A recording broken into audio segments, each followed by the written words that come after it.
Hi, this is the WIKO U Pulse and I'll show you how to change lock screen wallpaper on this device.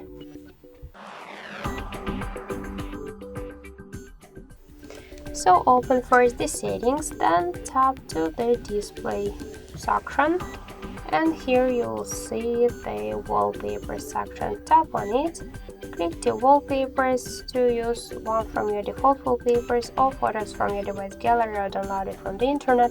Also, you could use the Google Photos if you want. For example, let's use this one. Tap on the left upper corner to set wallpaper and let's lock the device. So we could see that we just successfully changed our lock screen wallpaper. Also, we got one more way how we could do that. Just hold it first with your finger or just the empty space on your home screen, then tap on the left down corner to wallpapers and bind the same way. Select one from the wallpapers, tap on the to OK in the right upper corner, left, and we could see that we just successfully changed our lock screen wallpaper.